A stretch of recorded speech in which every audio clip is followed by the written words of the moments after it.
Bencana Sumatera memang penuh dengan dinamika. Di saat ribuan orang di Aceh, Sumatera Utara, dan Sumatera Barat bergelut dengan lumpur, kehilangan rumah, dan meratapi nyawa yang hilang akibat bencana yang disebut-sebut sebagai kegagalan tata kelola lingkungan, di ibu kota, mereka yang kritis membela dan bersuara coba dibungkam dengan teror.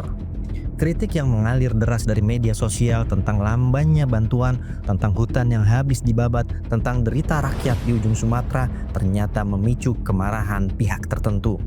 Bukan bantuan yang dikirim ke lokasi bencana, melainkan bangkai dan molotov yang dikirim ke rumah para pengkritik. Pukul 3 dini hari, saat jeritan korban banjir di Aceh masih terngiang, sebuah botol kaca berisi api meledak di rumah DJ Doni. Di sudut lain, aktivis Greenpeace Iqbal Damanik, influencer dengan jutaan follower Sherly Anavita, dan aktor Yama Carlos mendapati diri mereka berada dalam bidikan yang sama.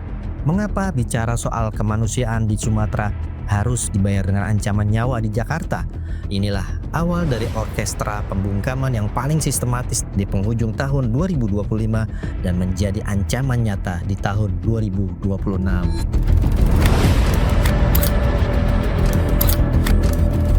Semua bermula dari vokalitas.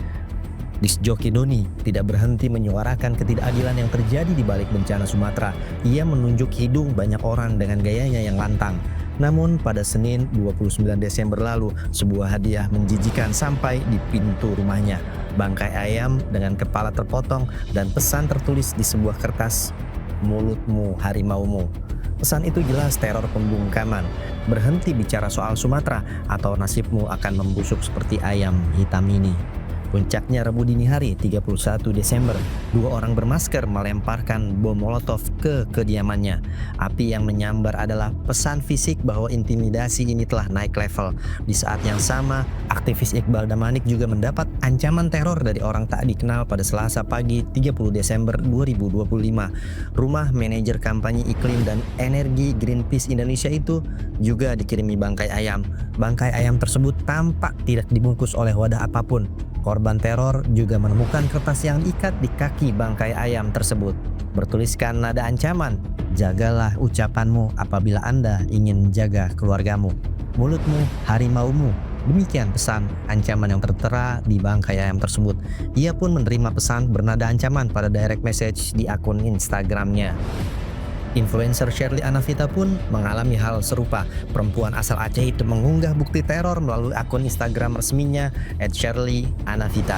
Dirinya menerima teror berupa pesan ancaman ke nomor pribadi dan akun media sosialnya selama berhari-hari. Dan teror itu pun terrealisasi dalam bentuk vandalisme terhadap kendaraan pribadinya. Tak hanya itu, tempat tinggalnya dilempar sekantung telur busuk hingga dikirimkan secari kertas bernada ancaman. Jangan kau manfaatkan bencana di Aceh untuk mencari popularitas murahan dan untuk menambah cuan buat kamu pribadi. Jangan kamu menggiring opini sesat. Demikian pesan ancaman terhadap Sherly. Tak hanya aktivis dan influencer, aktor Yama Carlos mendapat teror setelah mengunggah sebuah video satir situasi penanganan bencana Sumatera. Teror yang diterimanya itu berbentuk pesan WhatsApp dan pemesanan paket cash on delivery atau COD fiktif. Pada 25 Desember 2025, ada nomor tidak dikenal mengirimkan pesan di WhatsApp dengan nada ancaman untuk menghapus 12 konten TikToknya selama seminggu terakhir. Namun, intimidasi orang tidak dikenal itu tidak berhenti pada dirinya sendiri. Rekan sesama aktornya juga mengalami teror. Sang peneror menyadap dan mengambil alih nomor ibu rekannya. Pesannya sama, Yama harus menghapus konten di media sosialnya.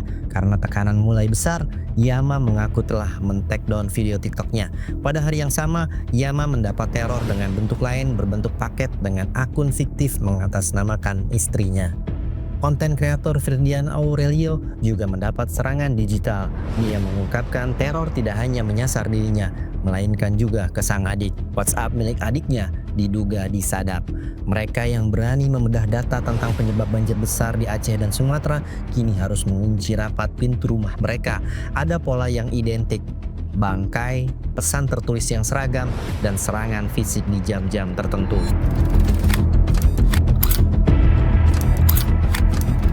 Mengapa pola ini begitu serupa dengan kasus-kasus lama di Indonesia? Dalam dunia intelijen ini disebut sebagai psychological warfare. Mengirim bangkai hewan adalah cara kuno untuk mengirim pesan trauma. Pelaku ingin para korban merasa seperti mangsa yang sedang diawasi oleh predator. Penggunaan narasi mulutmu harimaumu adalah upaya untuk memutarbalikkan fakta, seolah-olah bencana yang menimpa korban berupa teror adalah kesalahan korban itu sendiri karena terlalu banyak bicara. Ini adalah bentuk gaslighting skala nasional. Pelaku ingin masyarakat berpikir dua kali sebelum mengkritik penanganan bencana atau isu lingkungan lainnya. Pola ini menunjukkan bahwa pelaku kemungkinan besar adalah kelompok yang sama atau setidaknya menggunakan buku panduan atau playbook yang sama dengan aksi-aksi intimidasi politik sebelumnya di Indonesia. Pola teror di penghujung tahun 2025 ini memiliki kemiripan yang sangat kuat dengan beberapa kasus teror simbolik yang pernah terjadi di Indonesia sebelumnya. Tidak heran beberapa aktivis dan pengamat menyebut ini sistematis. Pola bangkai hewan ini adalah intimidasi simbolik. Kasus Suciwati, istri Munir, pada November 2004. Suciwati menerima paket berisi bangkai ayam yang disertai pesan ancaman agar ia menghentikan aktivitasnya menuntut keadilan bagi Munir. Kemudian kasus KPU Jakarta Utara pada Agustus 2024. Kantor KPU Jakarta Utara pernah diteror dengan bangkai ayam tanpa kepala dan surat ancaman yang mirip dengan yang diterima oleh Iqbal Damanik. Kemudian juga ada kasus kantor Tempo pada Maret 2025 lalu. Kantor redaksi Tempo menerima kiriman kepala babi dan bangkai tikus setelah menerbitkan laporan investigasi yang kritis. Ada pula pola yang meningkat eskalasinya menjadi eskalasi fisik berbentuk molotov. Serangan bom molotov terhadap DJ Doni mengingatkan pada beberapa peristiwa besar. Di antaranya kantor majalah Tempo pada 2010, pelemparan bom molotov oleh orang tak dikenal setelah Tempo merilis laporan tentang rekening gendut petinggi Polri. Pelemparan molotov juga dialami oleh para aktivis dan jurnalis. Pola ini sering muncul saat teror simbolik yang berupa bangkai dianggap tidak berhasil membungkam korban, sehingga pelaku beralih ke serangan yang lebih membahayakan nyawa dan properti.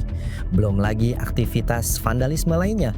Hingga peristiwa teror yang paling ekstrim yaitu pembunuhan terhadap aktivis HAM Munir pada 2004. Kemudian juga Marsinah, aktivis buruh yang dibunuh pada tahun 1993. Ita Marta Dinata Haryono, seorang pelajar SMA yang menjadi relawan pembela perempuan korban kekerasan dalam tragedi Mei 1998.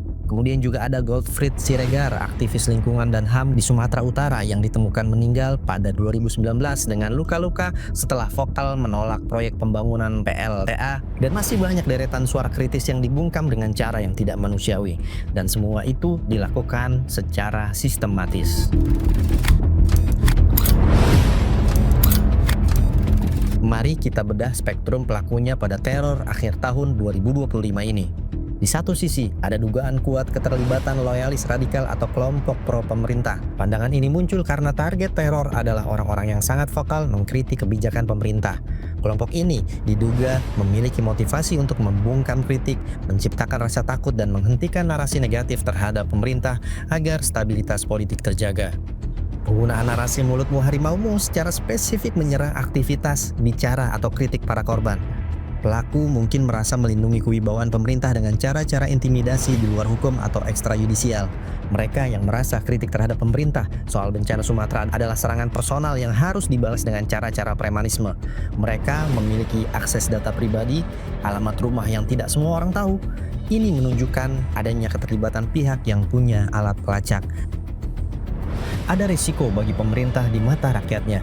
Jika benar dilakukan oleh oknum pro-pemerintah, aksi ini justru merugikan citra pemerintah karena menciptakan kesan rezim yang anti kritik dan represif. Namun, ada kemungkinan lain. Operasi pengadu domba atau yang disebut false flag. Pihak-pihak yang ingin memanfaatkan situasi panas di Sumatera dan Aceh untuk menciptakan kekacauan di Jakarta.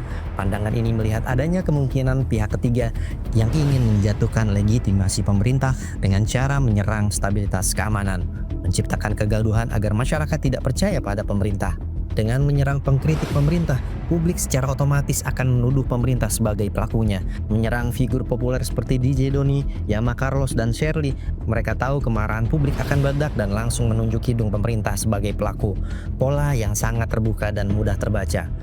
Pelaku seolah-olah ingin aksi ini segera viral untuk memicu kemarahan massa dan solidaritas melawan pemerintah. Tujuannya ketidakstabilan total, mendelegitimasi kekuasaan, menciptakan citra negara tidak aman, dan memicu ketegangan horizontal antara pendukung pemerintah dan kelompok kritis. Kesimpulannya, dalam kasus seperti ini kebenaran biasanya berada di antara dua titik. Individu atau kelompok yang merasa memiliki misi membela pemerintah namun menggunakan cara-cara kriminal, dan operasi intelijen hitam, pihak yang ingin mengacaukan stabilitas dengan memanfaatkan polarisasi politik yang ada. Sejarah menunjukkan bahwa teror yang dilakukan secara bersamaan dan sistematis ini jarang sekali merupakan aksi individu yang bergerak sendiri atau lone wolf.